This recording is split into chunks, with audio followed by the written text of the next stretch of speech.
My name is Walker Hayes, and I'm originally from Mobile, but I live in Nashville. I said, no, girl, can't touch my good as gold.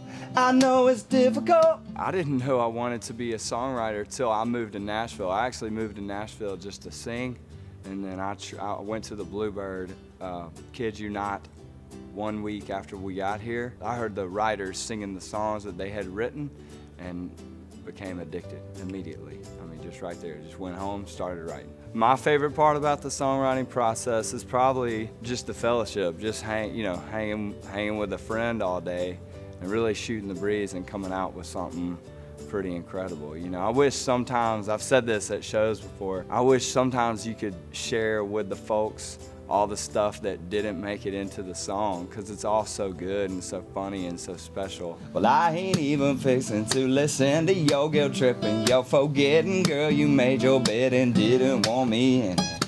The best bit of advice that I've ever received is when you're writing a song, the more personal you are, the more universal you're actually being, you know, in a song. When you talk about something really tiny in your life that matters, that's super specific to you, chances are that a large part of the population knows exactly what you're talking about, you know, and that touches their soul. I got into country music when I was about in 8th grade, and I remember having an early kind of weird appreciation for lyrics, like maybe lyrics I wasn't old enough to understand, but I just was touched by them, and I knew country music was set apart lyrically. I mean, I was into Hanson. I loved mbop, and then I love some deep stuff. I know it's difficult to see me on a roll, but hey, you broke up with me. Hey.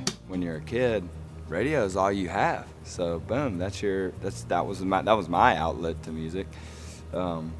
So yeah, it's been important then. And then when my wife and I, when we got married and moved to Nashville, that's what we've been chasing. You know, the ultimate exposure to the earth, you know, to get your music out. I mean, it's so enormous to have a #1 song on radio. So I kind of feel like that's the end all. That's like the boom, I did it. Whether I wrote it and somebody else sings it, or whether I'm singing it, radio is super important. Yeah, what can I say, babe? You broke up with me. I guess you don't know what you want till you see him moving on. The first time I heard one of my songs on the radio, Jerry House played it, and it was in Nashville on the Big 98, humongous station.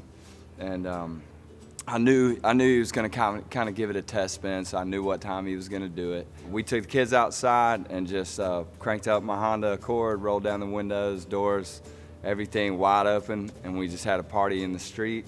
And I probably blew every speaker in the car. We turned it up so high and just danced to it. And then a couple fans called in, and they seemed to really like it, so that boosted my confidence a whole lot right there. So yeah, it was an awesome, unforgettable experience for sure, hearing your song on the radio for the first time.